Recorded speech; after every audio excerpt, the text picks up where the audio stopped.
حرفيا مشغل سايبر بانك 1080 بي 85 فريم. 85 فريم. لعبه زي جي تي اي في مشغلها 2K 112 اف بي اس، ده ال 4K 61 اف بي اس. لعبه زي ريد ديد ريديمشن انت مشغلها 2K 50 اف بي اس، 4K 34 اف بي اس. فانت عايز تاني؟ فاداء الجهاز في الالعاب كان اسطوري، حرفيا كان فوق الممتاز. وما تخافش، انا هقول لك تشتري منين التجميع دي في الفيديو، بس كمل معايا الفيديو للاخر عشان تعرف هتشتريها منين.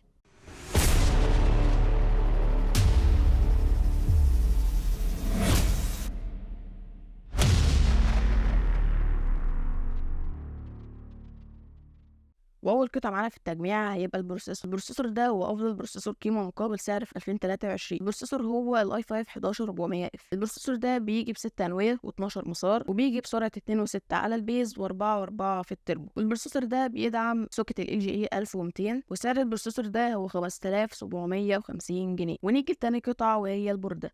والبوردة هنا هتبقى الام اس اي بي 560 ام برو اي. البوردة دي فيها مدخلين رام بتشيل لحد 64 جيجا، فيها مدخل واحد ام 2 بي سي اي اي جين 4، فيها 4 مداخل للساتا لو هتركب اس اس دي. والبوردة دي سعرها 3000 جنيه. هنخش على تالت قطعة وهي كارت الشاشة. والكارت هنا هيكون من زوتك ار تي اكس 3060 توين ايدج. الكارت ده بيجي بكودا كورس 3584، بيجي بمساحة في رام 12 جيجا بايت جي دي دي ار 6. والكارت ده بيجي بمدخل باور 8 بن، وبيجي بمدخل بي سي اي اكسبريس 4، وبيجي بمدخل اتش دي ام اي بجودات 4K 120 فريم و8K 60 فريم. طبعا الكارت ده ممكن تلعب عليه 2K، بس الافضل تشغله على 1080 عشان تاخد اداء افضل او فريمات اعلى. انما انت لو هتلعب 2K هو هيبقى شغال معاك زي الفل، بس الافضل عشان تاخد، لو انت بتحب الفريمات اكتر، تاخد 1080 بي. وسعر الكارت ده هو 15000 جنيه. ونيجي الرابع قطعه وهي الرام. هنختار الاكس بي جي دي 50. دي بتبقى كيت 8 و8 يعني 16 جيجا، بتبقى دي دي ار 4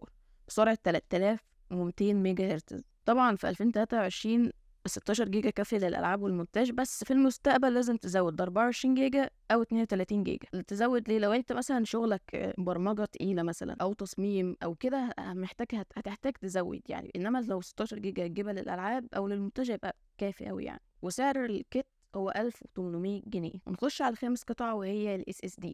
هنختار M.2 NVMe من شركة ليكسا، وهو ال NM 620.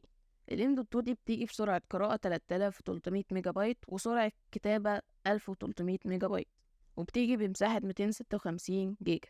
طبعا انت ما تعتمدش على ال M.2 دي اللي انت تحمل عليها العاب كده، انت دي تعملها لويندوز بس. انت واختيارك ممكن تجيب SSD خارجية، ممكن تجيب انت خارجية مثلا 500 جيجا، 520، 1 تيرا حتى.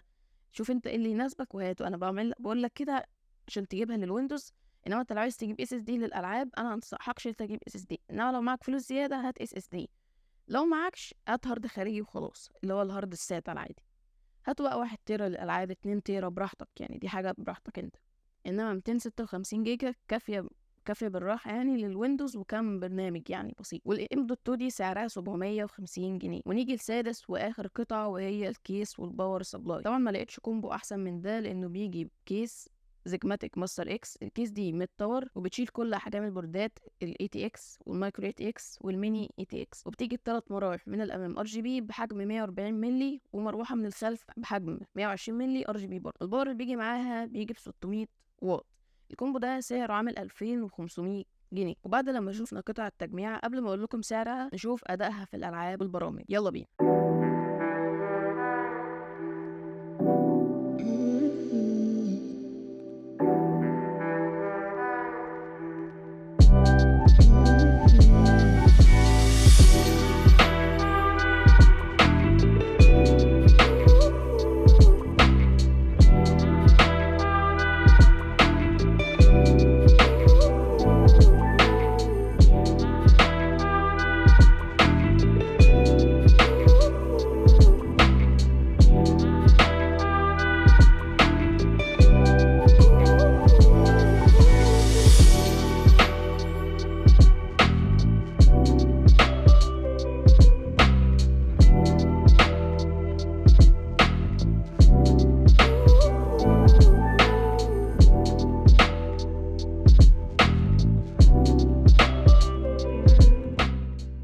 وزي ما انت شفت اداء الجهاز في الالعاب كان فوق الممتاز. انت حرفيا مشغل سايبر بانك 1080 بي 85 فريم. 85 فريم. لعبه زي جي تي اي في مشغلها 2K 112 اف بي اس، ده ال 4K 61 اف بي اس. لعبه زي ريد ديد ريديمشن انت مشغله 2K 50 اف بي اس، 4K 34 اف بي اس، فانت عايز تاني. فاداء الجهاز في الالعاب كان اسطوري حرفيا، كان فوق الممتاز. والجهاز الصراحه ما اثرش معايا خالص في المونتاج، كنت بعملتش فيديو 4K حرفيا ما هنكش معايا خالص، ورفع لي الفيديو كمان في اقل من 5 دقايق. وسعر التجميع دي هو 30,000 جنيه. وطبعا هتلاقي التجميع دي عند الحمد ستور، اللي هتلاقيه سايب لك صفحتهم في الديسكريبشن، وهم منزلين عرض ده من عروض الثانويه العامه. وكده نكون وصلنا لنهايه الفيديو. ما تنساش تعمل لايك وتشترك في القناه وتفعل زر الجرس عشان يوصلك كل فيديو جديد انا بنزله على القناه. ويا ريت تكتب لي في التعليقات عايز الفيديو الجاي يكون عباره عن ايه، هل عباره عن تجميعات ولا عن اكسسوارات الكمبيوتر؟ سيب لي تعليقك في الكومنتات. يلا سلام.